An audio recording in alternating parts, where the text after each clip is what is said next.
Assalamualaikum warahmatullahi ta'ala wabarakatuh. Alhamdulillah, summa alhamdulillah. Mudah-mudahan kita senantiasa diberkati oleh Allah Subhanahu wa ta'ala, insya-Allah. Jadi kuliah pada malam ni adalah kesinambungan kuliah-kuliah yang dulu, yang mana kita bahaskan berkenaan dengan falsafah sufi. Bagaimana sebelum ni, bagaimana pemahaman tasawuf yang dibawa oleh Imam Junaid. Dan pada malam ini kita bawakan tentang Jalaluddin Ar-Rumi. Jadi ala kulli halnya, mudah-mudahan Allah Subhanahu wa ta'ala memberikan kepada kita ni kefahaman, dan mudah-mudahan Allah Subhanahu wa ta'ala membuka hati kita supaya kita ini dapat jadikan ahli sufi ini dan kisah-kisah sufi ini sebagai contoh untuk kita. Dan mudah-mudahan Allah Subhanahu wa ta'ala memberikan kepada kita ini rasa cinta kepada dia dan dapat mendekatkan diri kepada Allah Subhanahu wa ta'ala, insya-Allah. Okey, baik. Jadi kata ahli falsafah Sokrates, dia mengatakan semakin banyak ilmu, harusnya kita semakin baik. Jadi maksudnya apa? Maksudnya kalau kita banyak mendalami ilmu agama, sepatutnya kita ni jadi seorang yang lebih baik. Baik daripada segi akhlaknya, baik daripada segi amalnya. Ini disebutkan oleh ahli falsafah. Makin bertambah ilmu, makin elok perangainya. Tapi bila mana kita melakukan sesuatu yang bertentangan dengan ilmu, maka itu bukanlah dikatakan seorang yang bijak. Walaupun ilmu banyak, tapi amalnya kurang dan akhlaknya yang buruk, maka itu bukanlah sesuatu yang bijak, kata Sokrates. Kemudian kehidupan kita ni akan membuatkan sesuatu yang kita melakukan bertentangan dengan ilmu, jadi kehidupan kita ni akan resah, galau, gundah gulana, disebabkan kita melakukan sesuatu perkara itu bertentangan dengan ilmu. Jadi apa dimaksudkan bila mana kita banyak mendalami ilmu agama, seharusnya kita menjadi seorang yang lebih baik, akhlak yang baik dan amal yang banyak. Kemudian nama Jalaluddin Ar-Rumi, namanya adalah Jalaluddin Muhammad bin Husain Al-Khatibi Al-Bakri. Jadi dia dilahirkan di Balkhi, salah satu daerah di Afghanistan, dan dia lahir pada tanggal 30 September 1207 Masihi. Pada tanggal Islam, tanggalnya 6 Rabiul Awal pada tahun 604 Hijrah. Kemudian dia meninggal pada tahun 1273. Dan susur galur Rumi ini bukan calang-calang orang, bukan macam kita. Kita tak tahu keturunan kita ni yang mana. Tapi Rumi ini keturunan dia keturunan yang hebat, daripada Al-Bakri. Maksudnya dia daripada keturunan Sayyidina Abu Bakar As-Siddiq. Dan ayahnya seorang ulama besar di zaman dia. Nama dia Syekh Bahauddin Walad. Jadi Rumi ini dia bukan hanya saja terkenal di mata orang Islam, bahkan dia cukup dikenali oleh orang-orang barat dan banyak orang barat mengidolakan Rumi ni. Sehingga kan di UNESCO satu ketika dulu pada tahun 2007, jadi mereka mengiktiraf Rumi dan mengatakan tahun 2007 itu adalah tahun Jalaluddin Ar-Rumi. Jadi tak hairanlah kalau kita tengok tokoh-tokoh besar, antaranya Gandhi, jadi mereka banyak mengidolakan Rumi ni. Jadi mujurlah ada ulama-ulama sufi, ulama-ulama dahulu yang menjelaskan tentang Islam. Sebaik ada Quran, ada hadis, kemudian ada kisah-kisah sufi sepertinya Rumi, sepertinya Ibnu Arabi. Jadi orang barat ini memandang Islam itu, yang mana Islam itu adalah agama yang penuh cinta, agama yang penuh kasih sayang, agama yang cinta keamanan. Jadi kalaulah Quran tak ada, hadis Nabi tak ada, kemudian ulama-ulama sufi ni tak ada, dah tentulah orang barat ni pandang Islam ni dengan pandangan yang buruk. Semua pandang Islam dengan pandangan yang buruk. Sebab apa? Islam yang ada pada hari ini, Al-Islam mahjubun bil muslimin. Islam itu terhijab disebabkan dengan orang Islam itu sendiri. Jadi sebenarnya Islam itu indah, Islam itu cantik, disebabkan orang Islam itu sendiri menampakkan Islam itu jadi buruk. Sebab diri seseorang itu belum tentu lagi menggambarkan Islam. Jadi orang barat ni dia tak menilai Islam itu mengikut Quran, hadis. Dia menilai mengikut seseorang. Jadi salah satunya Maulana Rumi ni, oleh kerana dicintai oleh orang barat banyak mengidolakan Rumi. Jadi salah satu kemungkinan disebabkan Rumi inilah ada sebahagian orang barat itu memandang Islam tu sebagai cinta, kedamaian, agama yang kasih sayang. Jadi ini salah satu bakti lah Rumi di dalam dunia Islam. Jadi Rumi ini kehidupan dia kalau kita baca, pada awalnya ni keluarga dia ni suka berpindah randah. Jadi dalam sejarah ada yang mengatakan penguasa ni tak puas hati dengan Syekh Bahauddin Walad.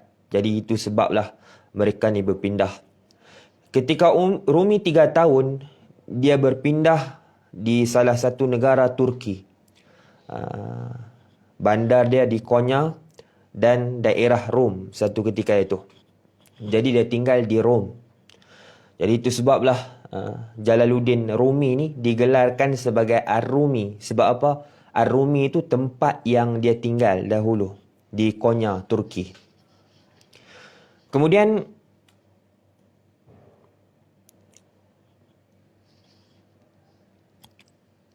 dan ketika umur dia 8 tahun, ayah dia ni Bahauddin Walad bawa Rumi ni pergi bertemu dengan wali besar. Yang mana wali besar ketika itu di Turki iaitulah Syekh Fariduddin Attar. Jadi Fariduddin Attar ni asal dia tinggal di Naisabur, Iran. Orang Sunni, jangan kita kata Syiah pula. Dulu Iran ni ramai juga Sunni. Jadi dia tinggal di Naisabur, Iran, dan nama sebenar Syekh Fariduddin Attar itu Abu Hamid bin Abu Bakar Ibrahim. Ketika mana Syekh Bahauddin bawa Rumi ini pergi bertemu dengan wali besar Fariduddin Attar, bila mana Fariduddin Attar melihat Rumi, kebetulan Rumi itu berada di belakang ayah dia. Lalu dia kata, lihatlah lautan sedang datang dan di belakangnya ada samudera. Jadi segala tekaan Syekh Fariduddin Attar ni tepat. Maksudnya satu masa nanti Rumi ni lebih hebat lagi daripada ayah dia. Dan dia ni adalah seorang sufi besar satu ketika nanti. Ini Rumi.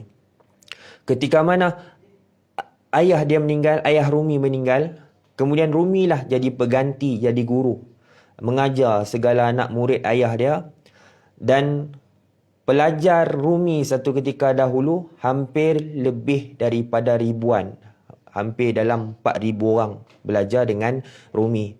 Jadi itu sebablah Rumi ni digelar sebagai Maulana Jalaluddin Rumi. Maksudnya Maulana tu tuan kami. Jadi ini antara kisah lah. Kisah Jalaluddin. Dan dia merupakan orang yang paling pintar di zaman dia. Orang yang jenius. Mengajar ilmu tauhid. Dan digelar juga sebagai profesor. Orang paling pintar. Kecil-kecil lagi dah pintar dah. Besar pun pintar. Sehingga kan dia ni orang yang sangat hebat. Dan sampai ke satu titik, banyak berlaku perubahan dalam hidup dia. Dia menjadi sufi yang hebat ketika mana dia berjumpa seorang guru yang bernama Syekh Syamsul Tabriz. Yang mana Syekh Syamsul Tabriz ni adalah seorang sufi pengembara. Dan sufi yang agak pelik. Jadi Syekh Syamsul Tabriz ni memang dia suka mengembara. Jadi ada satu sejarah ketika Sunan Kalijaga, Sunan Kalijaga ni yang dalam Wali 9 tu lah, Wali Songo. Jadi Sunan Kalijaga ni ketika mana nak pergi buat haji, dia pergilah, dia transit di Tanah Melayu, duduk di Tanah Melayu, tunggu di Pulau Upih. Jadi di situlah dia berjumpa dengan Syekh Syamsul Tabriz. Ada sejarah yang kata macam tu. Jadi Sunan Kalijaga ni belajar dengan Syekh Syamsul Tabriz. Jadi waktu itulah Rumi ni mula mendekatkan diri kepada Allah. Dia jauhkan diri daripada manusia. Dia berbanyakkan uzlah. Dan dia cukup cinta kepada guru dia. Jadi bila kita baca kisah Rumi ni, jangan kita rasa pelik. Takkan laki suka sama laki kot. Punya sayang, punya cintanya Rumi ni kepada guru dia. Jadi kita jangan rasa pelik. Kita pun kalau ada guru pun kita macam tu juga. Kita sayang dekat guru kita. Kita hormat guru kita. Sebab apa? Ayah kita dengan guru yang mendidik kita ni. Guru yang mendidik kita ni lebih. Ayah kita ni hanya mendidik lahiriah saja. Zahir semata-mata. Dia bagi kita makan. Dia bagi kita minum. Dia jaga kita.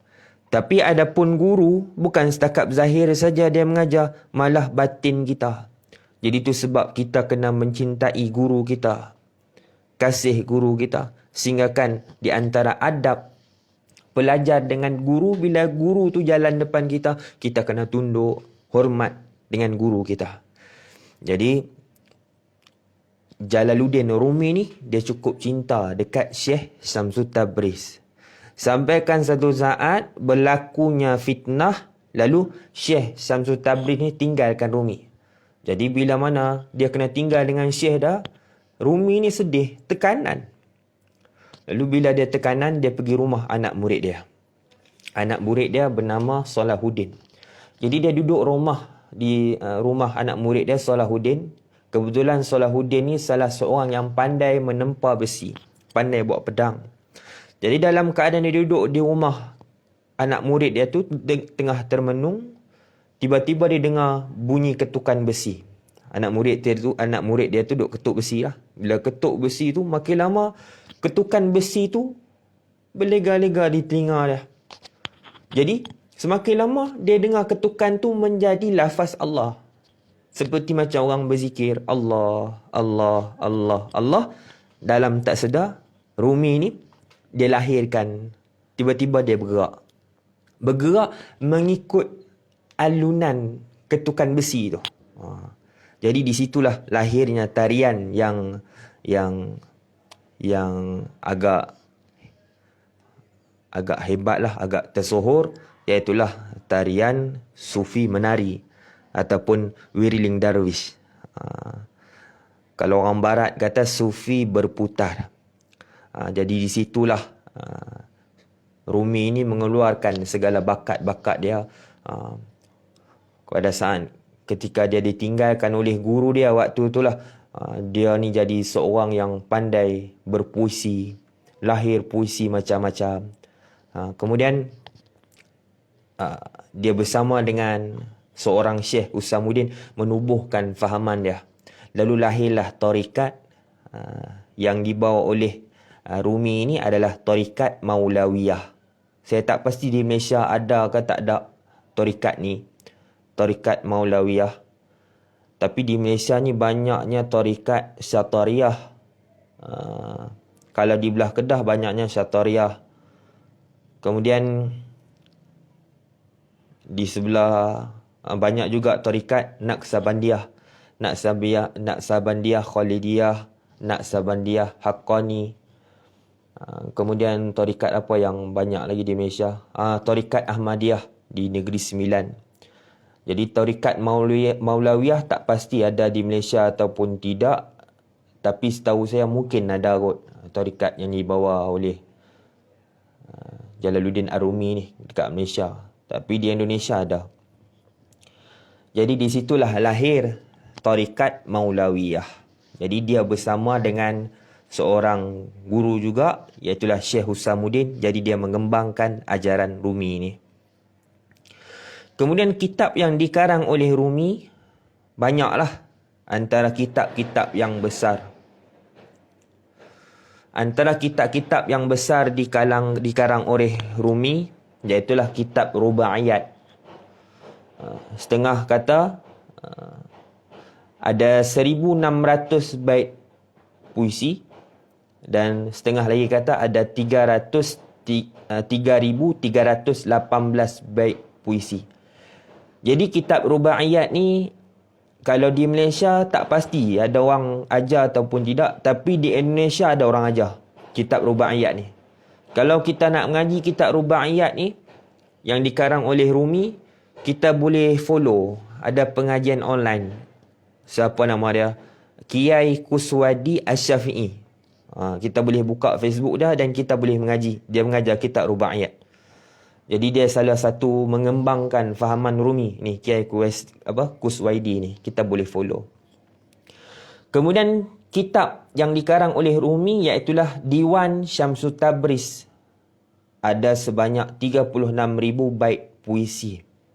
Jadi kitab Diwan Syamsul Tabriz ni dia banyak melantunkan puisi rindu berkenaan dengan guru dia. Guru dia tinggal dia. Banyak lahir-lahir puisi. Jadi kita jangan rasa pelik. Rumi ni dia cukup sayang dekat guru dia tu. Kemudian kitab yang ketiga yang dikarang oleh Rumi iaitulah kitab Masnawi. Masnawi ni kitab sehingga digelarkan Quran Persia. Dia tafsir Quran. Sehingga dia akan digelarkan sebagai Quran Persia. Ada 6 jilid dan puisinya sebanyak, di dalam kitab itu sebanyak 35,700 bait. Dan kitab yang keempat iaitulah Fihi Ma Fihi. Jadi kita boleh dapatkan kitab ni, Rubaiyat, Diwan Syamsul Tabriz, Masnawi, Fihi Ma Fihi dalam bentuk bahasa Rumi. Kita boleh tengok di Shopee.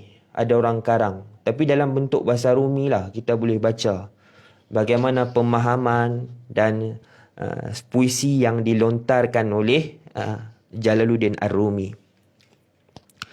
Kemudian ketika mana Rumi ni duduk dengan guru dia, ada satu kisah yang agak menarik. Dia bersembang dengan guru dia. Kemudian pada satu malam tu lah bersembang dengan guru dia. Kemudian guru dia cakap, seronok kalau kita sembang malam-malam ni sambil kita kena arak. Baru best kita sembang. Lalu disuruhnya Rumi beli arak. Jadi Rumi pun terpaksa juga pergi. Heranlah juga Rumi, kenapa ni guru, kenapa nak beli arak, tak salah kah? Lalu Syekh Syamsul Tabriz kata, belilah. Kamu nak jadi anak murid aku, tak nak. Kalau kamu tak nak jadi murid aku, tak payah beli. Jadi Rumi pun pakai jubah siap-siap, pergilah beli. Kebetulan arak itu dijual di kampung Nasrani.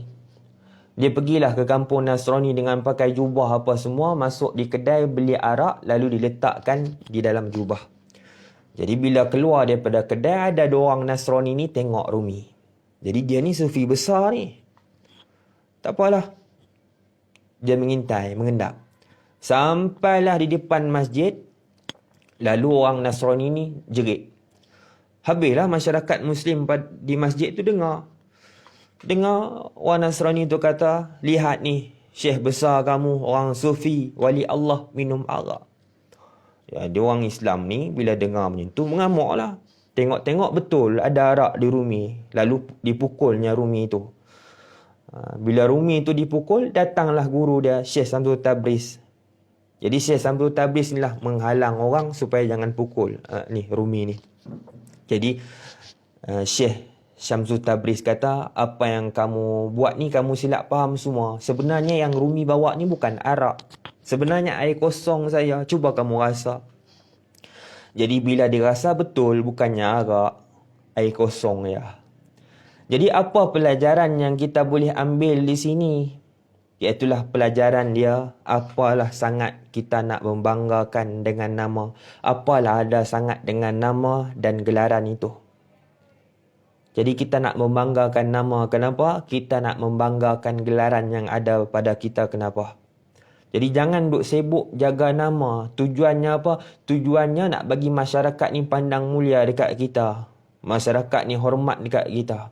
Sebab apa? Tu sebab kita ni jaga nama. Pada nama besar tu boleh jatuh. Hanya dengan kesilapan kecil saja. Nama besar kita tu boleh jatuh. Jadi masyarakat ni, dia tak pandang kita setara mana. Kita buat silap sikit dia jatuhkan kita. Macam Rumi, hanya gara-gara botol arak tu je dia dipukul. Ada seorang lah yang viral. Seorang ulama hebat. Viral, dia kahwin lagi lah. Bila netizen tahu, netizen kecam dia. Jadi nama besar yang dia jaga selama ni, nama yang hebat selama ni, jatuh macam tu ya. Jadi kata Syekh Syamsul Tabriz, apa yang nak dibanggakan sangat dengan nama. Sampai nak orang pandang kita tu mulia, gelaran yang kita dapat, apalah sangat. Jadi jangan kita pandang yang di situ. Jadi teruskan saja buat amal ibadat, niatkan kerana Allah. Dan jangan kita fikir, manusia ni, jangan kita nak orang tu fikir supaya orang tu anggap kita ni baik. Aku ni dah baik ke belum? Orang anggap aku apa? Orang baik ke orang jahat? Jangan fikir macam tu. Teruskan buat amal. Ini kata Rumi, teruskan amalan kamu. Niatkan kerana Allah Subhanahu Wa Taala.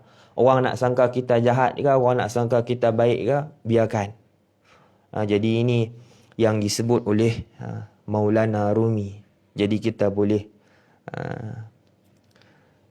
sedikit sebanyak kita boleh ikutlah bagaimana pemahaman dia. Okey, baik. Kemudian kita teruskan lagi. Jadi Rumi ni adalah seorang yang Sunni macam kita lah. Kita mazhab Sunni, bukan Syiah. Syiah ni dia agungkan Sayyidina Ali, tapi Rumi ni orang Sunni. Kalau mazhab fiqah, kita mazhab Syafi'i. Dia fiqah mazhab Hambali.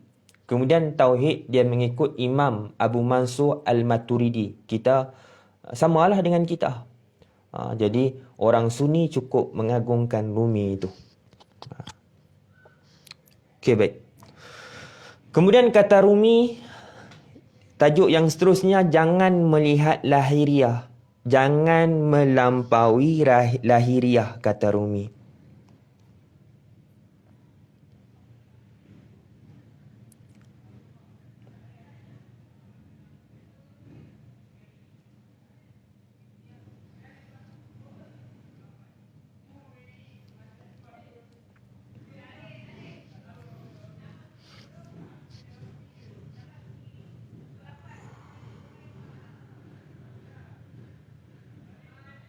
Okey, baik. Kata Rumi, segala sesuatu nampak di depan kita bukanlah hakikat sesuatu itu yang sesungguhnya. Yang tampak dari bumi adalah debunya. Namun di balik debu itu adalah sifat-sifat Tuhan yang mengejawantah. Dimensi dalamnya adalah emas permata, sementara dimensi luarnya adalah sebongkah batu. Masuklah melintasi bentuk dan keluarlah dari jebakan nama-nama. Berlarilah menuju makna. Hati-hati jangan tertipu, banyak hal yang kau anggap sebagai penyebab sebenarnya hijab. Jadi yang dimaksudkan Rumi ini, kebanyakan ulama sufi, mereka mengatakan segala fizik kita ni bukanlah hakikat yang sebenar. Segala lahiriah ni bukanlah diri yang sejati sebenarnya. Seperti macam bumi. Bumi kalau kita tengok di tanah tu penuh dengan debu. Tapi bila kita korek bumi itu, kita korek tanah itu, di dalam dia tu banyak benda-benda yang berharga. Contoh ada emas, ada minyak. Jadi dimensi luarnya adalah sebongkah batu. Jangan kita tertipu, di dalamnya penuh dengan benda-benda yang berharga. Jadi kata Rumi, berlarilah kita menuju kepada makna. Maksudnya kita gunakan sesuatu itu, kita ambil manfaat dia tu. Walaupun nampak macam biasa. Contohnya lah, contoh kita ni hanyalah jasad dengan roh. Tapi manfaatnya apa? Bila mana kita mengenali Allah Subhanahu Wa Taala tu. Kita mengenali Allah Subhanahu Wa Taala, maka kita ni ada manfaat. Satunya manfaat bila kita mengenal Allah, kemudian orang boleh mengambil manfaat dengan kita. Seperti macam contoh spek mata ni. Spek mata ni kalau kita tengok pada luarannya hanyalah plastik dengan cermin je. Tak nampak macam manfaat. Tapi bila kita gunakan spek mata ni, maka kita boleh nampak. Kita boleh baca, yang rabun boleh jadi tak rabun. Jadi kita guna manfaat dia. Kita tuju kepada makna dia. Contoh kita minum air teh. Kita minum air teh tu sebab apa? Yang pertama boleh menghilangkan haus. Kemudian kita boleh rasa manis. Kalaulah air teh tu dia tidak ada manfaat, tak rasa manis, tak boleh menghilang haus, kita pun tak minum. Contoh, kalau kita panas, kita gunakan kipas. Yang mana kipas itu sifat dia, kegunaan dia, manfaat dia boleh menghilangkan panas. Jadi bila kita tekan kipas itu tak menghilangkan panas. Kita buka kipas sama saya tak rasa sejuk. Baik tak payah pakai kipas. Jadi larilah tuju kepada makna itu. Itu kata Rumi. Kemudian hati-hati, jangan tertipu banyak hal yang kau anggap sebagai penyebab sebenarnya hijab. Maksudnya apa? Maksudnya terkadang kita ni jauh dengan Allah Subhanahu Wa Taala disebabkan apa? Disebabkan kita memandang sebab itu. Jadi itulah kata Rumi, kita telah semakin jauh dengan Tuhan. Memanglah setiap dunia ni kita kena lahirkan sebab.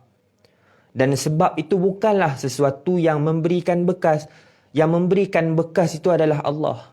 Tapi bila kita memandang kepada sebab itu, kita tak main Tuhan dekat situ. Bila kita tak main dekat Tuhan dekat situ, membuatkan kita ni terhijab. Contoh macam mana? Kita pakai pencuci muka. Bila kita pakai pencuci muka, muka kita bersih, kita kata ini daripada pencuci muka. Padahal hakikatnya adalah Allah. Kita tak main di situ. Aku boleh kaya ni disebabkan aku zikir. Tak salah. Memanglah kalau kita buat satu amalan, ada kelebihan-kelebihan tertentu. Tapi jangan tuju di situ. Aku tak kena langgar hari ni, aku selamat hari ni, tak ada musibah apa hari ni, aku amal inilah.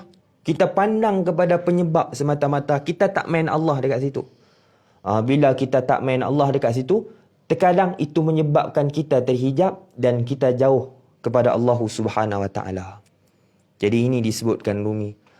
Kadang-kadang kita buat amalan, kita kejar pada sebab itu. Jadi ni amalan dagang. Kita bagi apa, dapat apa. Kita duk fikir macam tu. Kita buat amalan ni, kita dapat 70,000. Seolah-olah kita ni macam memerintah Tuhan pula. Kalau kita buat amal, Tuhan mesti kena bagi 70,000. Padahal Tuhanlah yang mentakbir diri kita. Bukan kita, apa? Kata Rumi, bukannya kita ini memerintah Tuhan. Kalau dia nak bagi, walaupun kita buat amal, kelebihan dia dapat 70,000. Kalau dia bagi 40,000 dekat kita, apa salahnya? Kalau dia bagi kita 100,000 pahala pun, apa salahnya? Jadi tak ada masalah, tapi jangan tuju di situ. Kalau kita mengaji kitab Imam Ghazali, tingkatan ikhlas memang macam tu. Yang paling atas sekali, buat sesuatu itu kerana Allah Subhanahu Wa Taala. Jadi jangan kita terlalu pandang kepada sebab. Terkadang sebab itulah yang membuatkan kita ini hijab. Ini kata Rumi.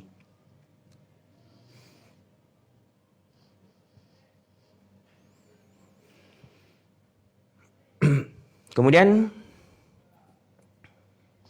kata Rumi lagi, kalau manusia dianggap manusia dari bentuk fisiknya, maka Muhammad dan Abu Jahal memiliki kualiti yang sama. Lukisan di atas dinding pun sama seperti manusia, lihatlah apa yang kurang. Lukisan indah itu kehilangan rohnya. Pergilah, carilah mutiara yang berharga. Duhai saudara, engkau adalah apa yang kau rasakan. Dalam fikiranmu, selainnya hanya tulang dan daging belaka.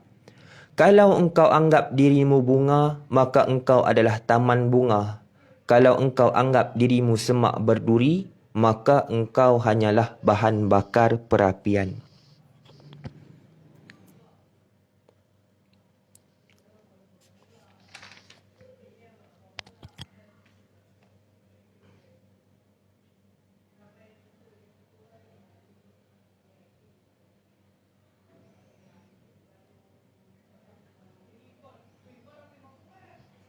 Okey, baik. Jadi dimaksudkan Rumi ni, jangan kita pandang lahiriah itu bukan diri yang sejati sebenarnya. Diri yang sejati itu adalah rohaniah kita. Ini dimaksudkan oleh Rumi.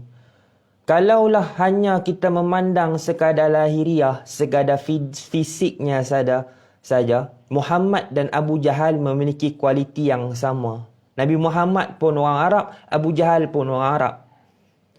Nabi Muhammad pakai jubah, Abu Jahal pun pakai jubah. Nabi Muhammad ada janggut, Abu Jahal pun ada janggut. Ada janggut. Jadi yang membezakan itu adalah rohaniah dia. Jadi ini dikatakan Rumi. Jadi pandang pada rohaniah itu. Jadi dekatkan diri kepada Allah Subhanahu Wa Taala. Itu dimaksudkan oleh Rumi.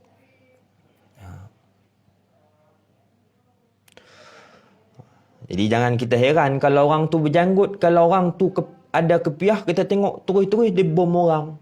Sudah. Jadi jangan pandang pada fisik. Kadang-kadang kita tengok berjanggut, berserban apa semua, penggal kepala orang, bunuh orang. Jangan kita pandang situ. Situ tak melahirkan apa-apa. Yang kualitinya di dalam itu. Ini disebutkan oleh Rumi. Kemudian kata Rumi lagi, ayuhlah kita tempah hati kita, bersihkan hati kita, dekatkan diri kita ni kepada Allah. Kita anggap diri kita ni siapa? Kalau kita anggap diri kita manusia ni, jangan hanya memandang pada fisik, jangan hanya berhenti pada tulang dan daging saja. Jadi, bersihkan hati kita. Jadi ini dimaksudkan oleh Rumi. Sekejap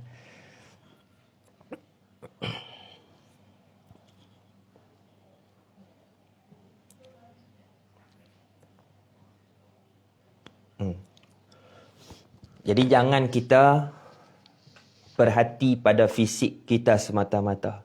Jadi bereskan hati kita. Jangan kita duk fikir aku keluar rumah hari ni aku handsome ataupun tak. Segak ke tak. Jangan kita pandang yang tu. Bereskan hati dulu, kata Rumi. Bila mana hati kita bersih, kita akan lahir benda-benda yang baik. Contoh orang yang hati bersih, orang akan jatuh cinta dengan kita dengan kelembutan hati. Ini dimaksudkan oleh Rumi.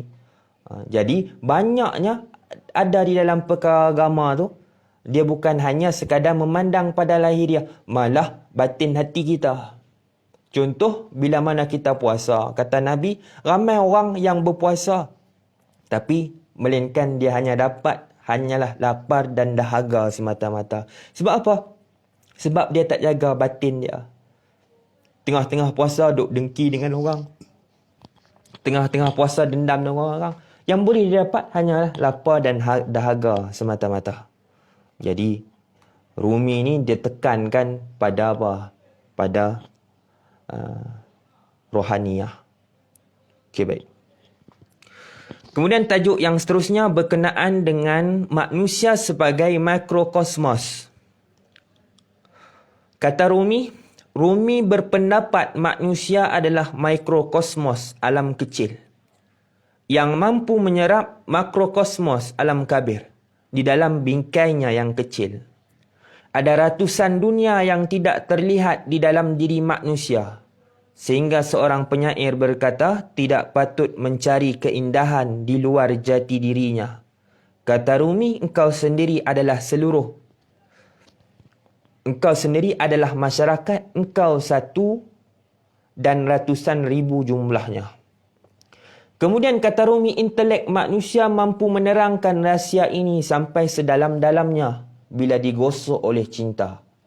Para ahli makrifat, para wali yang merupakan intelek dari intelek akan mampu menerangkan rahsia ini pada seorang pencari.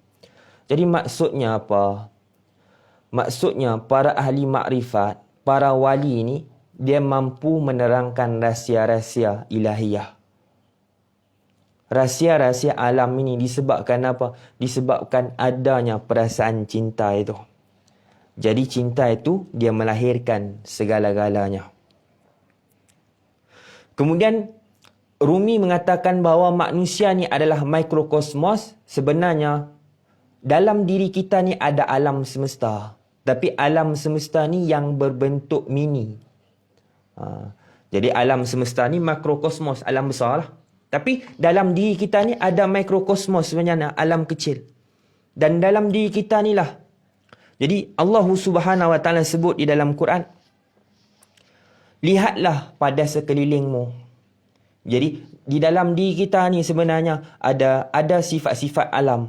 Mineral, air, api, udara, tanah. Semua ada dalam diri kita. Jadi kita ni bahagian daripada alam. Jadi bila mana kita mengenal diri kita, maka kita mengenal alam semesta. Bila kita mengenal alam semesta, maka kita mengenal Allah Subhanahu Wa Taala. Sebab apa? Sebab alam semesta itu adalah manifestasi daripada sifat-sifat Tuhan. Alam semesta ini terjadi daripada sifat-sifat Tuhan.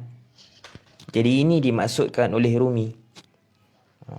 Jadi kita kenal Allah Subhanahu Wa Taala kerana alam semesta ini terjadi daripada manifestasi sifat-sifat Allah. Jadi di alam semesta itulah kita nampak sifat-sifat Allah, bagaimana keadilannya Allah, bagaimana kasih sayangnya Allah Subhanahu Wa Taala menciptakan kita. Kita nampak itu. Itu pasalah ada ulama mengatakan man arafa nafsahu faqad arafa rabbahu. Siapa-siapa yang kenal diri dia, maka dia akan kenal Tuhan dia. Jadi cuba kita pandang diri kita, kita renung diri kita. Dulu kita ni kecil, sekarang ni kita besar. Dulu kita sihat, sekarang ni kita dah tak larat. Dulu rambut kita hitam, sekarang rambut kita dah putih. Berubah kehidupan kita. Jadi maksudnya bukan kita yang mentadbir diri kita sebenarnya. Yang mentadbir itu adalah Allah. Contoh, kalau kita rasa diri kita yang mentadbir, cuba kita try tahan tengok. Dulu kita ni sihat, sekarang kita dah tak larat. Cuba kita try tahan tengok supaya kita ni sihat sentiasa. Tak boleh. Dulu rambut kita hitam, sekarang rambut kita putih. Cuba try kita tahan tengok supaya rambut kita ni hitam, tak putih-putih. Tak boleh. Walaupun kita bubuh apa sekalipun, tak boleh. Dulu kita muda, segak, orang cantik. Tapi sekarang kita ni semakin tua, kulit kita ni semakin berkedut. Cuba kita try tahan tengok supaya kulit kita tetap berkedut. Jadi tak boleh. Jadi ada benda yang mentakbir diri kita. Jadi hatta harakatina wa sakanatina, segala gerak geri diam kita itu ditakbir oleh Allah. Jadi maha telitinya Allah Subhanahu Wa Taala, dia menciptakan alam semesta ini. Matahari kalau dia dekat dengan bumi sebanyak 10 senti saja, maka kehidupan di muka bumi ni manusia takkan boleh hidup. Manusia takkan boleh hidup di atas muka dunia, panas. Dan kemungkinan dunia ni akan terbakar. Kalau jauh matahari itu daripada bumi sebanyak 10 senti saja, kemungkinan manusia juga tak boleh hidup di dunia. Sebab apa? Sejuk. Jadi begitu telitinya Allah Subhanahu Wa Taala menciptakan kita. Kemudian bila mana di atas kita ini adanya lapisan ozon. Jadi disebabkan lapisan ozon lah segala benda yang nak jatuh ke bumi, dia dapat terhalang. Maksudnya lapisan ozon tu sebagai dinding. Meteor kan nak jatuh di bumi, dia akan lalu di lapisan ozon. Bila dia masuk di lapisan ozon, meteor yang besar tu dia akan jadi mengecil. Seperti macam kita ambil ais, kita bubuh dalam kuali panas, dia akan larut-larut macam tu. Sampailah dia jatuh ke bumi, dia akan jadi kecil lah. Jadi tak merosakkan manusia di dalam bumi itu. Jadi ini betapa telitinya Allah Subhanahu Wa Taala, betapa kasih sayangnya Allah Subhanahu Wa Taala, dan betapa indahnya alam semesta ini. Itu sebablah dikatakan alam semesta itu adalah manifestasi daripada sifat-sifat Allah.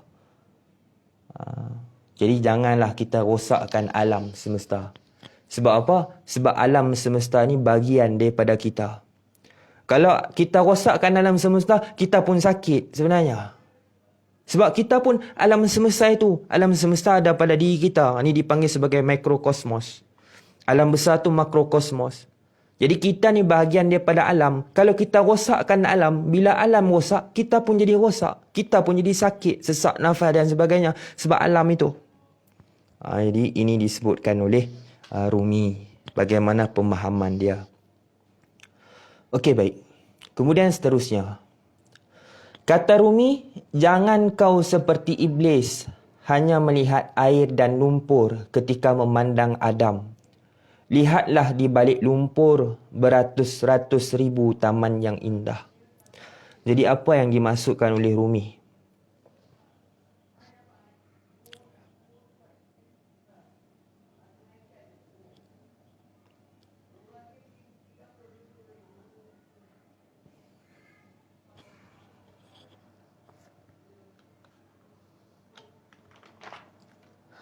Jadi nasihat Rumi ni memang kena kepada masyarakat kita sekarang ni.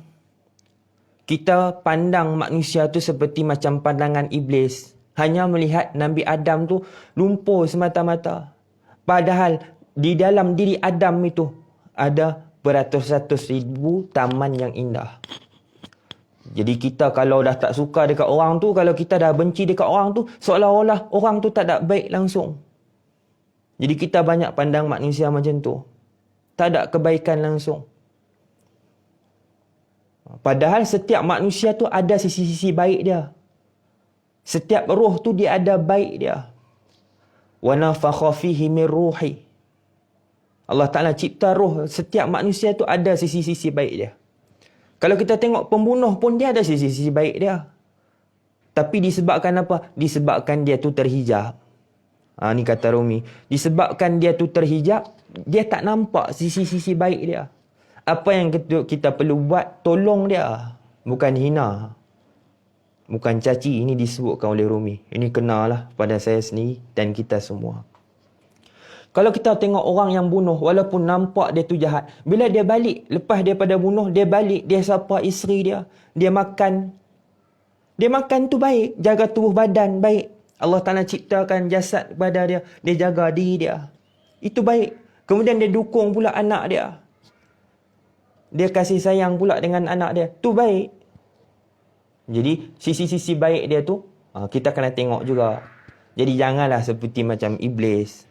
Hanya melihat Adam itu hanyalah lumpur dan air semata-mata. Pada setiap manusia itu ada sisi baik.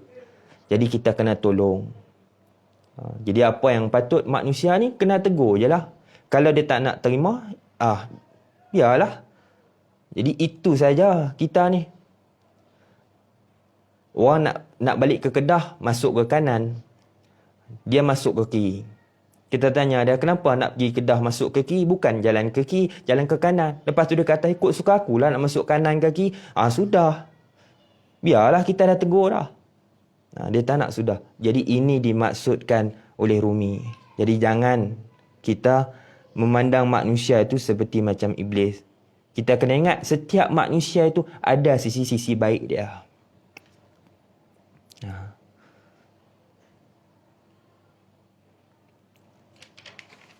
Okey, baik.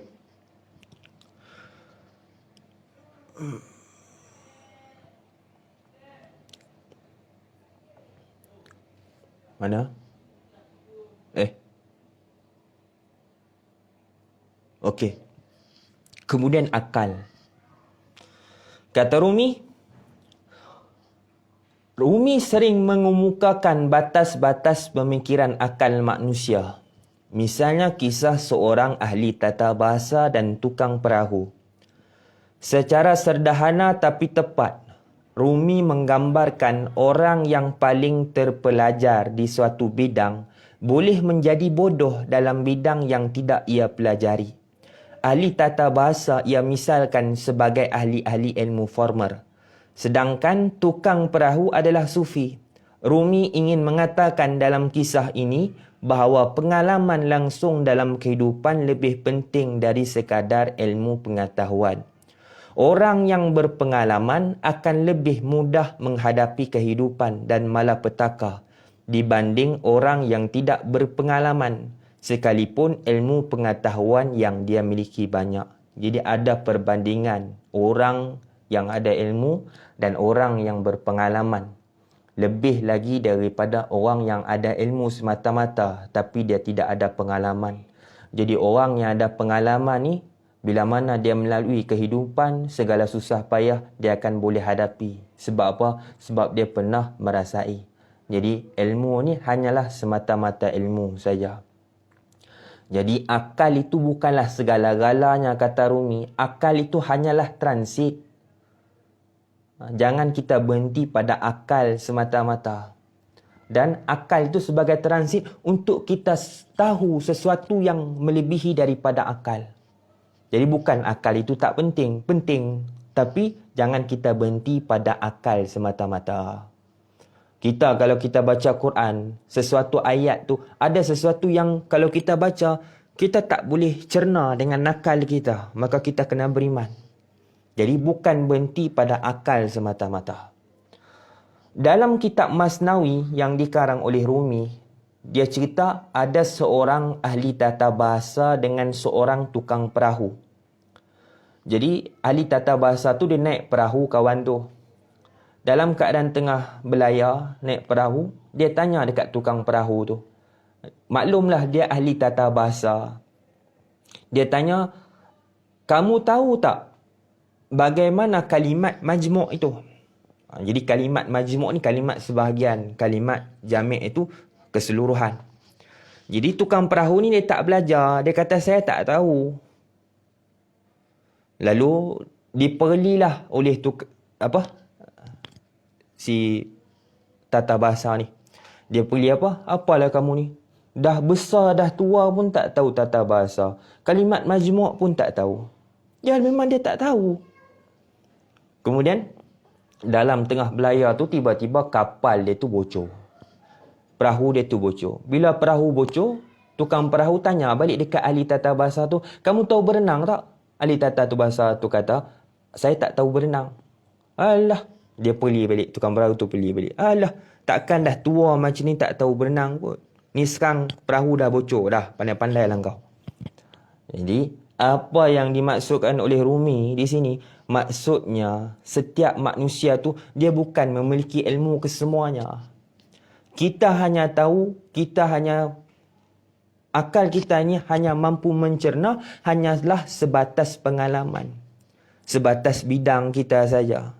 Kemudian kemungkinan kita tahu bab tasawuf, kita belum tahu lagi tentang ilmu tafsir, ilmu yang lainnya. Contoh Samad Said, pakar berpuisi, pakar bersajak. Kalau kita suruh dia motong getah, belum tentu lagi dia tahu. Jadi setiap manusia tu, dia hanya tahu sebatas pengalaman dia. Dia tahu sesuatu tu sekadar bidang dia saja. Jadi bukan dia tahu ke semua benda. Jadi bila mana seseorang itu, dia pintar, tetapi dia merasakan diri dia tu kesombongan, ada kesombongan dalam diri, sebenarnya dia bukan pintar. Dia orang bodoh, kata Rumi. Jadi ini dimaksudkan oleh Rumi. Jadi akal itu bukan segala-galanya, jangan berhenti dekat akal. Kemudian kata Rumi lagi, akal dan pengetahuan lahiriah adalah jambatan bagi pengetahuan yang lebih tinggi dan sempurna. Akan tetapi bukan sebagai puncak dan kesempurnaan pengetahuan. Akal dan ilmu lahiriah wajib dituntut oleh semua orang apabila mendukung pencapaian kesempurnaan manusia, pensucian jiwa dan pencerahan hati. Bukan untuk kebanggaan, kesombongan, kekuasaan, kekayaan duniawi serta pemuasan jasmani dan syahwat. Penderitaan dan upaya keras dalam mencari ilmu dan pengetahuan hanya diarahkan untuk tujuan yang suci, iaitu menggapai kebahagiaan insani dan kesempurnaan ilahi. Jadi apa dimaksudkan oleh Rumi? Sekejap.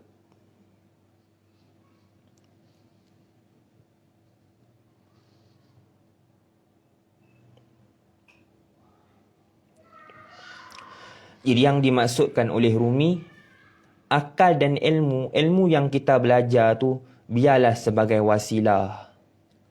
Jadi ilmu yang kita belajar tu bukan untuk kesombongan, bukan untuk tujuan duniawi. Yang kita belajar tu untuk ilahi. Untuk kita innalillahi wa inna ilaihi raji'un. Ini rumus dalam kehidupan kita. Kita akan kembali kepada Allah Subhanahu Wa Taala. Jadi itulah sebagai wasilah. Dan akal itu bukanlah kita berhenti semata-mata di akal. Akal itu hanyalah transit. Jasmani kita itu semua adalah transit. Transit untuk apa? Transit untuk kita melampaui, melebihi daripada akal itu sendiri. Apa dia? Wilayah ilahiyah. Wilayah ketuhanan. Jadi itulah yang dimaksudkan oleh Rumi. Jadi jadikan sebagai wasilah. Sebab apa? Sebab tujuan, rumus kehidupan kita, inna lillahi wa inna ilaihi raji'un. Kita nak kembali kepada Allah. Jadi bahkan sayangnya Allah Subhanahu Wa Taala kepada kita, kepada hamba-hambanya, dia takut kita ni silap faham. Dia takut kita tersesat. Dia bagi Quran, panduan untuk kita. Kita tak faham pula Quran tu. Dia berikan Nabi kepada kita. Betapa sayangnya Allah Subhanahu Wa Taala. Sebab apa? Sebab biar langkah kita yang terakhir inna lillah itu dalam keadaan baik, dalam keadaan sempurna. Jadi jadikan sebagai wasilah. Okey, baik. Kemudian tarian sufi, Wiring Darwish. Jadi tarian sufi ini ada rumus-rumus dia. Kalau kita selalu tengok kalau Jalaluddin Ar-Rumi ni, dia punya sufi mesti berpusing, berputar. Jadi jangan kita tak tahu rumus dia. Bila kita tak tahu rumus dia, kita jadi pening. Contoh, dalam kita berpusing tu, kita tengok kadang-kadang kita terfikir, dia orang ni pusing, waktu zikir pusing tubuh badan tu. Tak pening ke? Dia ada cara dia. Pusing tu kena angkat tangan, kemudian mata tu jangan lirik, jangan pandang kanan, jangan pandang kiri, nanti pening. Jangan pejam mata, nanti pening. Jadi dia ada cara-cara dia. Kemudian ada simbol-simbol dia. Pakaian dia yang dia pakai. Waktu dia berputar, waktu dia berzikir berputar tu. Ada simbol dia. Kemudian kalau kita tengok tarian Maulawiyah ni, bila dia berzikir, dia berputar tu, berputar melawan ikut arah jam. Seperti macam kita tawaf lah.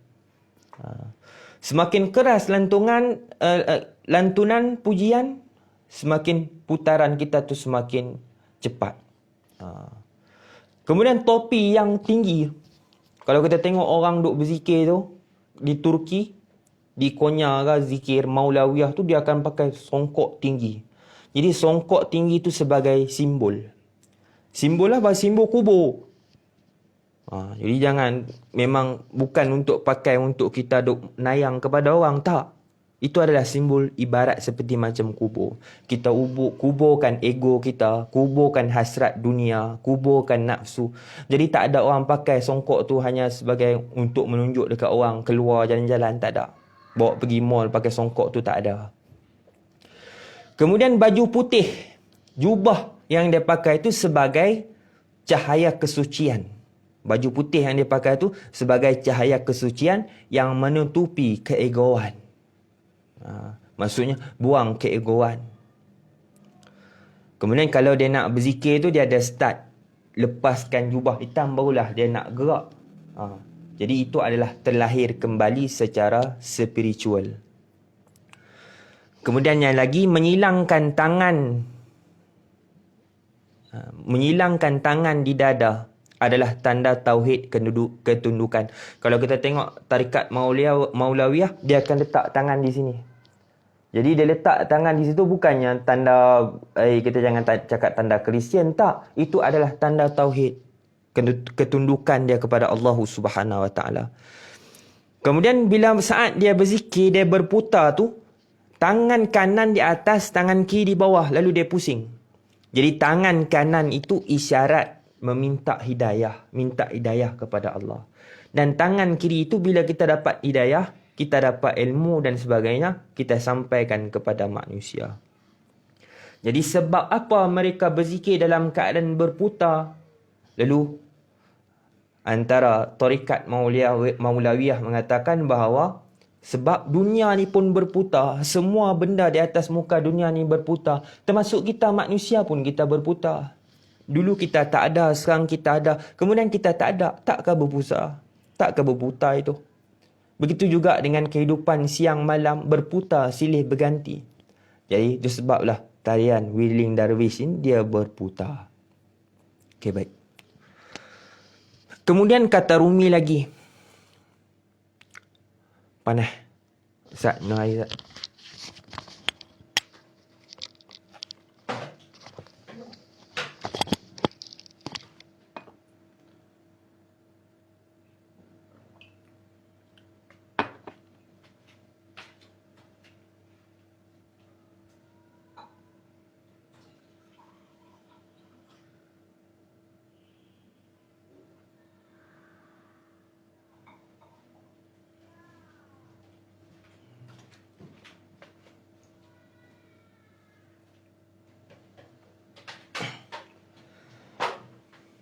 Okey, baik.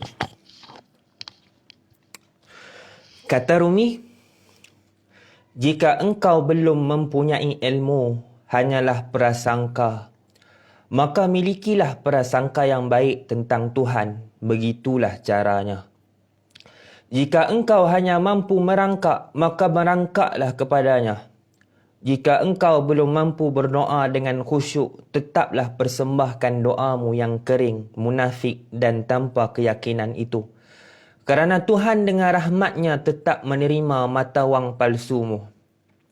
Jika engkau masih mempunyai 100 keraguan mengenai Tuhan, maka kurangilah menjadi 99 saja. Begitulah caranya, wahai pejalan. Biarpun telah 100 kali engkau ingkar janji, ayuh datang dan datanglah lagi. Jadi apa yang dimaksudkan oleh Rumi ini kata-kata yang sangat baik untuk kita. Kalau kita ni tak ada ilmu, kita ni masih jahil. Jadi jangan nanti kita nak kena tahu ilmu tasawuf, kita nak kena tahu baca Quran, jangan. Jadi kembalilah kepada Allah. Jadi milikilah prasangka yang baik. Tuhan ampunkan dosa kita. Walaupun kita banyak dosa, la taqnatu min rahmatillah. Jangan kita putus asa dengan rahmat Allah. Jadi kembali kepada Allah. Mengikut keadaan kita sekarang. Kalau kita boleh kembali dengan Allah Ta'ala dengan cara kita ni sekarang. Kalau boleh merangkaklah. Kalau boleh, kita boleh berjalan sambil menyangkunglah berjalan kepada Allah Subhanahu Wa Ta'ala. Dan kita berdoa kepada Allah. Solat dengan amal kepada Allah. Kalau walaupun doa kita tu belum khusyuk, keyakinan kita tu kurang kepada Allah Subhanahu Wa Ta'ala, buat ya. Sebab apa? Sebab Allah Ta'ala dengan rahmat dan kasih sayangnya, Allah Ta'ala menerima segala amalan kita, segala doa yang kita persembahkan kepadanya. Dia akan menerima pemberian dia akan menerima segala pemberian kita, walaupun kita memberi kepada Tuhan itu wang palsu. Walaupun mata wang palsu, dia akan terima. Ini rahmat dan kasih sayangnya Allah. Walaupun tak khusyuk, dia akan terima. Janji, biar inna lillahi wa inna ilaihi raji'un tu, kita kembali kepada Allah dalam keadaan kita kembali kepada Allah. Kemudian jika engkau masih mempunyai 100 keraguan mengenai Tuhan. Wah, keimanan kita tu masih mantap. Kita ni masih buat dosa. Tak apa. Tinggalkan dosa tu sikit-sikit. Jangan tinggalkan semua. Bila kita tinggalkan semua, kita gagal. Jadi tinggalkan sikit-sikit. Itu cara untuk kita mendekati kepada Allah.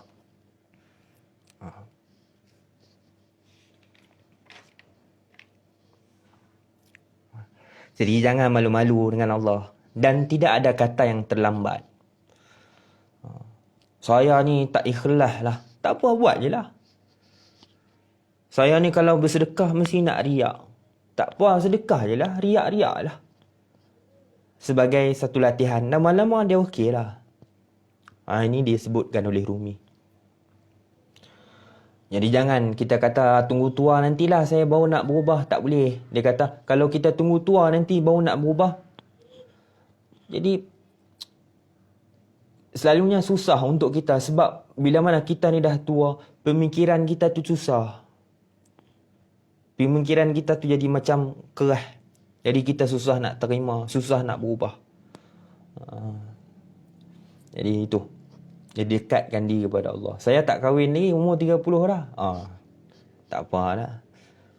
Itu kia lain. Jodoh di tangan Allah Ta'ala. Ketentuan Tuhan. Tapi bila kita dah umur 30, Tuhan lepas tangan. Kita pandai-pandai cari sendiri, Tuhan lepas tangan. Itu mak. Jadi jodoh itu semua di tangan Tuhan. Melawak ya. Okey, baik. Jadi datanglah kepada Allah Subhanahu Wa Taala, jangan kita malu-malu. Dia terima. Kemudian cinta disebutkan oleh Rumi. Kata Rumi, cinta bagi Rumi memiliki erti sebagai perasaan universal. Sebuah roh persatuan dengan alam semesta. Cinta adalah pemulihan terhadap kesombongan yang melekat dalam diri manusia, tabib segala kelemahan dan duka cita. Cinta adalah kekuatan yang menggerakkan perputaran dunia dan alam semesta. Cinta memberikan makna bagi kehidupan dan keberadaan kita. Makin seseorang mencintai, makin larutlah ia terserap dalam tujuan ilahiyah kehidupan. Dalam tujuan-tujuan ilahiyah penciptaan inilah manusia memperoleh makna yang sebenar dari kehidupannya di dunia, dan itu pula lah yang memberinya kebahagiaan rohaniah yang tidak terkira nilainya.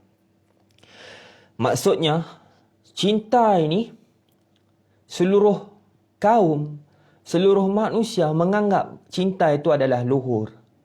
Cinta itu adalah baik. Tidak ada sesiapa pun yang mengata cinta itu buruk. Bahkan kalau kita bercinta, orang pun tak keji kita. Sebab cinta ni baik asalnya. Benda yang elok. Jadi itu dimasukkan cinta.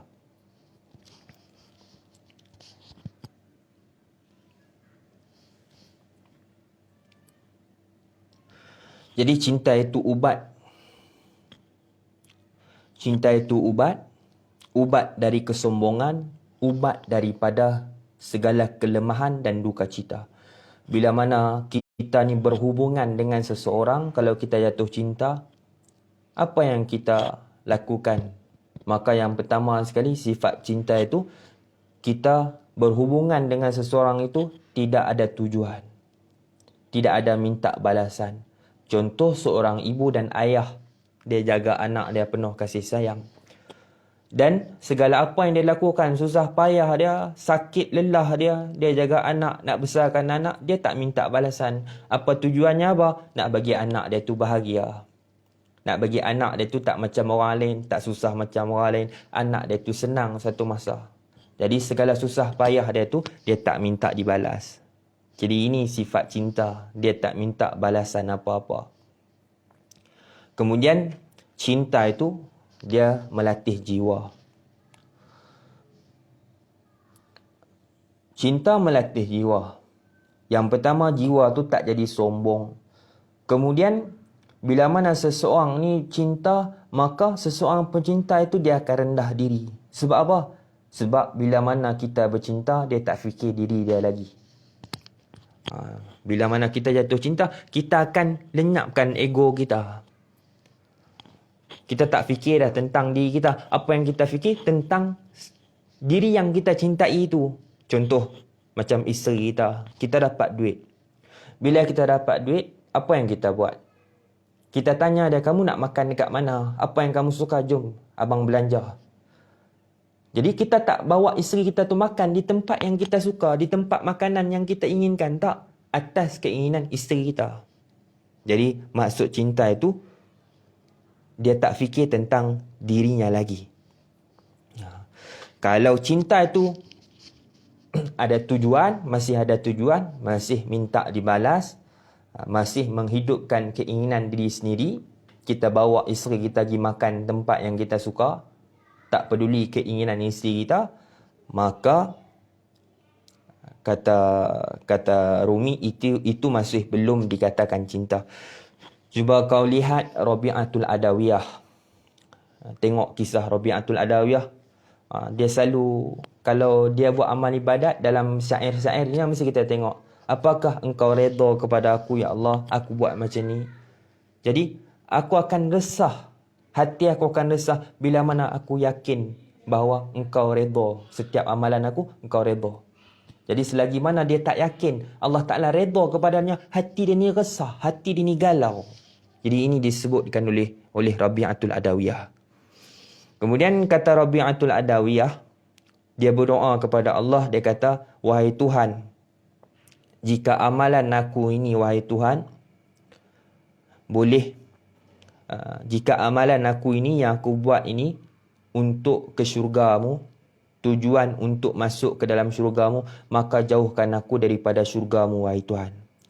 Tapi sekiranya amalan ini yang aku lakukan ini takut di atas neraka-Mu, maka kau masukkanlah aku di dalam neraka-Mu. Jadi apa yang aku inginkan, wahai Tuhan, adalah redha-Mu. Jadi ini yang disebutkan oleh Rabi'atul Adawiyah, yang aku inginkan, wahai Tuhan, adalah redha. Jadi syurga itu sebagai apa? Sebagai reward. Ataupun disebut sebagai iming-iming. Sebagai hadiah. Sebab apa? Sebab manusia ni dia kena ada reward dulu, baru dia semangat nak buat satu benda. Jadi itu sebablah diberikan syurga. Bila mana kita duk pandang pada syurga tu, akhir sekali kita akan bertemu dengan Allah Subhanahu Wa Taala. Jadi itu tujuannya. Jadi padahal nikmat melihat Allah Subhanahu Wa Taala lebih hebat lagi daripada nikmat melihat bidadari, melihat dalam syurga. Nikmat melihat Tuhan tu lebih sedap daripada segala-galanya di syurga nanti. Jadi cinta itu membuatkan kita ni semakin kuat. Semakin kita cinta, maka kita akan memperbanyakkan amal ibadat. Dan tidak ada rasa susah untuk kita lakukan amal ibadat disebabkan cinta tadi tu. Macam Nabi Musa lah, ketika mana dia bercakap dengan Allah. Allah Ta'ala tanya kepada dia sepatah saja, kayu ni kamu buat apa, tangan kamu tu kamu pegang apa? Lalu Nabi Musa punya seronok bercakap dengan Tuhan. Allah Ta'ala tanya sepatah, ya, tangan kamu tu ada apa? Dia kata, tangan saya ni ada tongkat, wahai Tuhan. Aku guna tongkat ini, aku guna itu, aku guna ini. Panjang dia bercakap. Pada Tuhan tanya sepatah, bukan Tuhan tak tahu tangan dia tu dia tengah pegang tongkat. Bukan Tuhan tak tahu, Tuhan tahu. Tapi masing-masing cinta. Masing-masing cinta. Jadi ini disebutkan oleh Rumi. Okey, baik. Kemudian seterusnya. Cinta. Bentuk apa saja yang lahir oleh cinta adalah baik, kerana cinta hanya akan memilih ungkapan terbaik. Cinta berbeza dari perasaan suka dan duka. Ia tidak menuntut pahala dan tak pedulikan hukuman neraka. Seperti tampak dalam doa Rabi'atul Adawiyah yang begitu indah.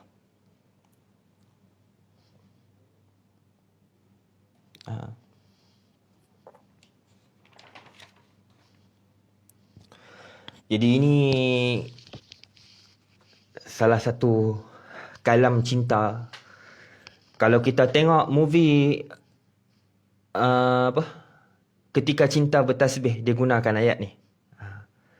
Kalau kita tengok dalam cerita Ketika Cinta Bertasbih yang viral movie dulu tu, dia gunakan ayat ni. Kata Rumi, sekalipun cinta telah kuuraikan dan kujelaskan panjang lebar, Namun jika cinta datang, ku datangi, aku jadi malu pada keteranganku sendiri.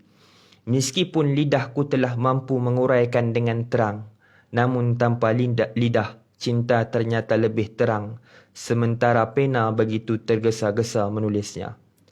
Kata-kata pecah berkeping-keping, begitu sampai kepada cinta dalam menguraikan cinta. Akal terbaring tak berdaya bagaikan keldai terbaring dalam lumpur hina. Cinta sendirilah yang menerangkan cinta dan kisah cinta. Jadi orang yang karang puisi seperti macam ni pasti dia pernah mengalami cinta itu bagaimana. Kalau kita tak faham cinta itu, kalau kita tak mengalami cinta itu, kalau kita buat puisi, maka takkan rasa sehingga ke dalam hati. Jadi Rumi ni dia telah sampai kepada Allah. Itu. Kemudian dalam kitab Masnawi, Rumi ini menceritakan tentang kisah cintanya Qais dengan Laila. Kisah cinta Majnun dengan Laila, kesatuan dalam cinta. Satu hari ni Qais ni dia sakit. Lalu dia bertemu dengan tabib. Doktor lah. Doktor cek Majnun ni. Doktor kata kamu ni sakit dan kamu ni patut dibedah. Tapi bukanlah pembedahan besar. Nak bedah kecil ya. Nak buangkan adalah kotoran darah tu nak dibuangkan. Lalu apa kata Majnun? Aku takut, dia kata. Lalu tabib ni pelik lah. Kenapa pula takut pula dah? Kamu ni dulu pernah gila. Masuk dalam hutan, jumpa binatang buas, tak ada apa-apa. Ni nak bedah sikit je takut. Lalu dia kata apa? Aku takut Laila aku terluka. So apa? Jadi kata tabib, dia kata, yang bedah tu kamu, bukannya Laila. Jadi dia kata Majnun, dia kata, aku tak dapat membezakan lagi yang mana Laila, yang mana aku. Jadi bila maksudnya di sini, bila kita cinta itu, kita tak fikir dah tentang diri kita. Yang kita fikir itu hanyalah yang kita cintai. Bahkan kita takut cinta itu pudar. Maksudnya kita takut Laila itu terluka. Maksudnya bila berlakukan pembedahan tu mungkinlah dia takut sebab apa? Rasa cinta dia kepada Laila tu pudar. Jadi itu yang dia takut. Jadi ini disebutkan oleh Rumi. Okey, baik. Kemudian kekuatan cinta. Ini disebutkan oleh Rumi. Ini puisi dia. Kita baca sajalah. Kerana cinta duri menjadi mawar. Kerana cinta cuka menjelma anggur. Kerana cinta cuka menjelma anggur segar. Kerana cinta keuntungan menjadi mahkota penawar. Kerana cinta kemalangan menjelma keberuntungan. Kerana cinta rumah penjara tampak bak kedai mawar. Kerana cinta hamparan debu tampak seperti taman. Kerana cinta api berkobar jadi cahaya yang menyenangkan. Kerana cinta syaitan berubah menjadi bidadari. Kerana cinta batu keras menjadi lembut bak mentega. Kerana cinta duka cita menjadi riang gembira. Kerana cinta hantu berubah menjadi malaikat. Kerana cinta singa tak menakutkan seperti tikus. Jadi Rumi ni kalau dia keluarkan puisi, dia bukan macam kita. Kita nak buat puisi, kita kena fikir dulu. Kita tulis silap pula, kita padam. Rumi ni spontan je. Kalau dia sebut, jadi puisi dah. Ni hebatnya Rumi. Kita nak buat puisi, kita kena fikir dulu. Tapi Rumi tak, spontan je dia cakap. Kemudian inilah dikatakan kekuatan cinta. Jadi orang yang ada cinta tu dia sanggup. Orang yang cinta tanah air, dia sanggup pertahankan tanah air. Bahkan sampai dia sanggup bermatian untuk mempertahankan tanah air dia. Jadi orang yang jatuh cinta seperti ayah dan ibu kepada anak dia, dia sanggup susah payah. Begitu jugalah kalau kita cinta dengan kekasih kita, Isteri kita masak tak sedap pun kita kata sedap. Itu maksudnya. Ini kekuatan cinta tu lah. Jadi segala musibah yang kita hadapi jadi seperti macam syurga. Bila mana kita bersama dengan kekasih kita. Kadang-kadang seminit, 2 jam kita rasa macam 10 minit. Sekejap sangat. Sebab apa? Sebab ada cinta. Banjir, musibah yang besar. Tapi ada kekasih, dia tak ada apa-apa. Dia rasa seronok. Bahkan kalau boleh setiap-tiap hari nak ada banjir. Sebab apa? Dia bertemu dengan kekasih dia. Jadi ini dikatakan kekuatan cinta. Cinta tu dia kuat. Jadi bila mana seseorang itu telah jatuh cinta, tidak ada lagi yang namanya berat. Jadi itu pasal lah kita tak heran kalau ahli sufi, kalau dia buat amal ibadat, Masya Allah, hebat-hebat. Semalam dia berzikir, dia berselawat, macam-macam. Kemudian seterusnya kita ringkaskan lagi, dah nak habis dah. Kerana cinta sakit menjadi sihat, kerana cinta amarah berubah menjadi ramah.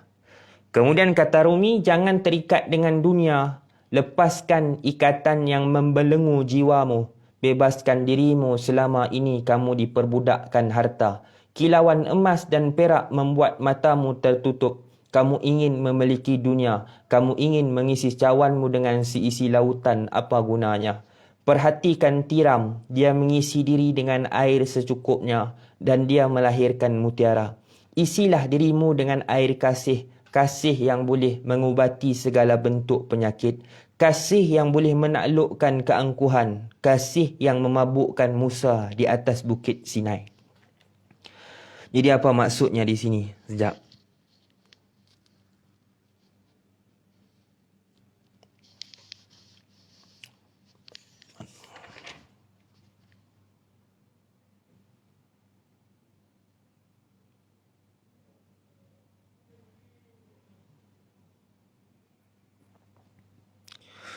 Jadi maksudnya apa? Maksudnya dunia ni kita hanya ambil secukupnya. Jadilah seperti macam tiram. Ini kata Rumi.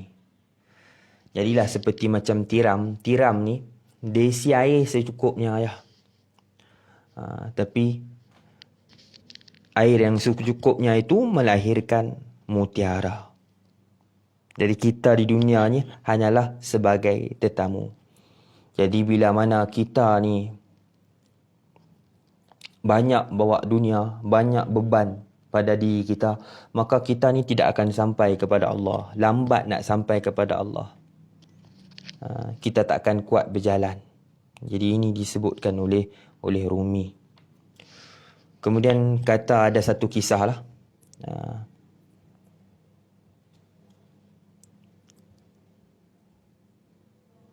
Ada satu kisah disebutkan oleh Rumi. Ketika mana Majnun satu hari dia rindu dekat Laila. Lalu dia naik unta. Kebetulan unta tu pula beranak. Jadi dia masih tak boleh nak lepaskan anak dia. Lalu dinaik pula oleh Majnun. Jadi bila sampai di satu perhentian, Majnun tidur, kemudian unta tu dia patah balik. Dibawa lagi, unta tu patah balik. Dia tak rela melepaskan anak dia. Jadi kata Rumi,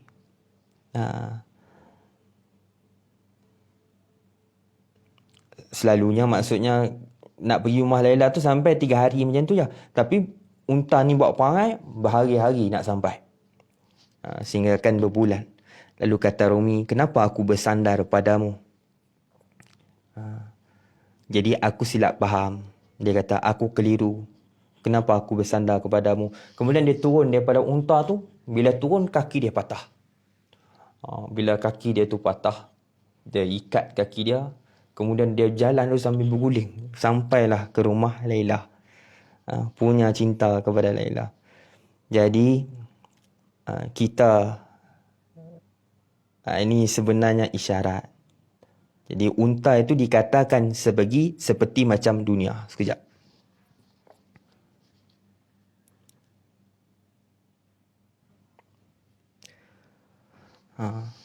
Jadi untuk kita sampai kepada Allah Subhanahu Wa Taala, jangan kita bawa sangat banyak beban. Jadi bila mana kita bawa sangat banyak beban, lalu kita lambat sampai kepada Allah. Macam unta tadi. Jadi ada dua pilihan untuk kita.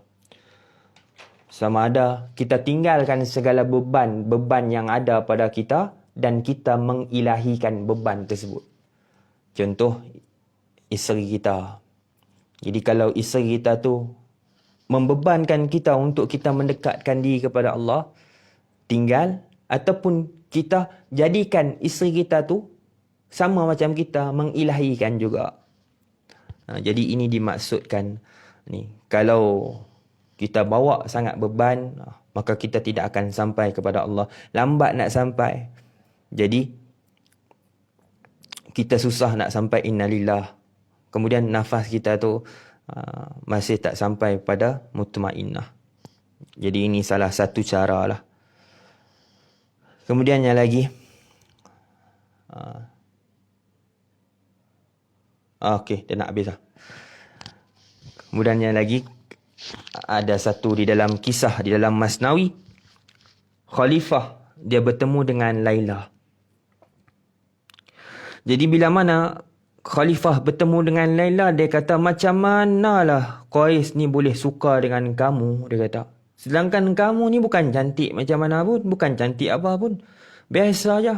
Bahkan ada lagi yang lebih cantik daripada kamu. Tapi macam manalah si Qais ni boleh sangat jatuh cinta dan tergila-gilakan kamu, padahal kamu ni orang biasa. Lalu apa kata Laila? Dia kata, sebab yang terlihatnya oleh Qais itu, sebab yang melihat itu adalah Qais, bukannya kamu. Dia kata, yang Majnun itu Qais, bukannya kamu, kata Laila kepada Khalifah. Maksudnya apa? Maksudnya hanya pencinta itulah yang mengerti keindahan apa yang dia cintai. Jadi bila mana kita tak tahu keindahan seseorang itu, kita akan nampak macam biasa. Hanya seseorang pecinta saja yang tahu apa yang dia cintai itu. Jadi kalau semua mata memandang yang sama, maka orang yang tak cantik ni tak kahwinlah. Orang yang tak cantik ni tak ada orang jatuh cinta. Jadi kita cinta itu mengikut apa? Mengikut keindahan masing-masing lah. Jadi pandangan kita tu tak sama. Ada sifat-sifat yang baik pada seseorang itu yang mungkin kita tak terlihat. Jadi maksudnya apa? Maksudnya kata Rumi ni,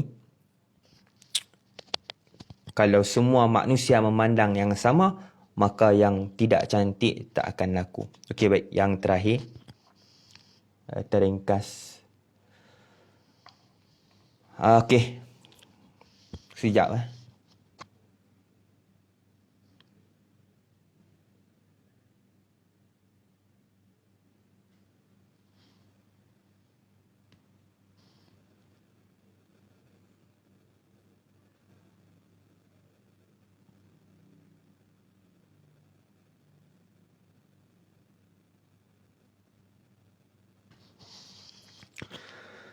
Cinta adalah intinya. Dunia hanyalah kulitnya. Cinta adalah manisannya.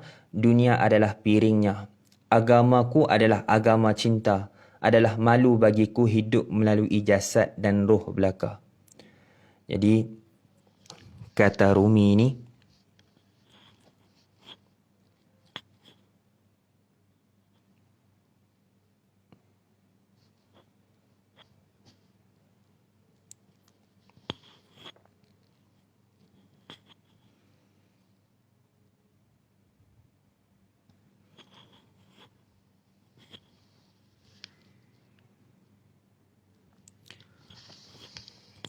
hidup ini kita tuju kepada Allah. Dia kata, hidup ini biarlah kita jatuh cinta kepada Allah Subhanahu Wa Taala. Dan dia kata, aku malu kalau aku hidup hanyalah jasad dan roh semata-mata. Ya, banyak manusia hidup hanya semata-mata jasad dan roh. Dan kemudian kata Rumi, agama aku ini adalah agama cinta.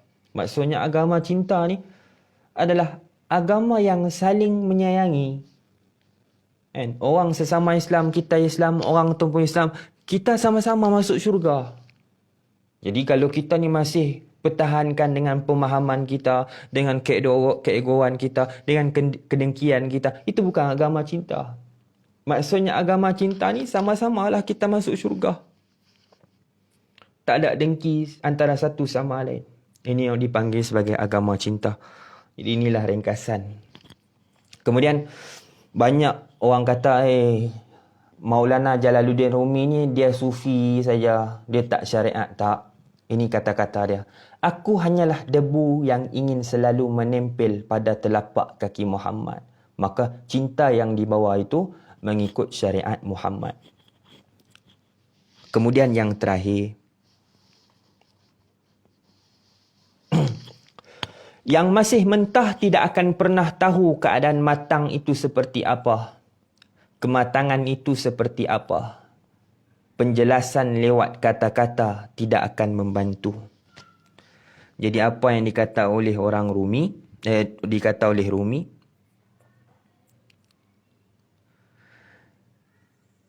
jadi untuk kita sampai kepada Allah Subhanahu Wa Taala tu kita harus jadi orang yang matang. Kita boleh faham dan kita boleh rasa.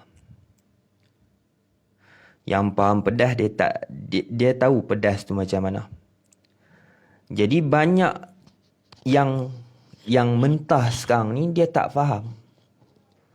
Dan dia marah kepada orang yang matang, orang yang tahu. Jadi dia tak pernah merasakan cili itu apa, maka dia tak tahu.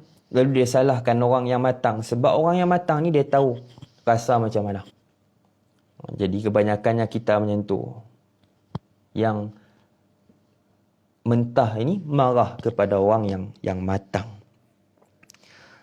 Jadi kalau kita tengok di zaman sekarang ni, kalau manusia itu, masyarakat itu mengkritik ulama, mengkritik orang alim, mengutuk orang soleh, itu benda biasa. Sebab apa? Sebab dia mentah. Dia belum matang. Dia tak tahu apa itu matang. Jadi itu perkara yang sangat-sangat biasa. Kalau kita tengok orang tu maki ulama, itu benda biasa.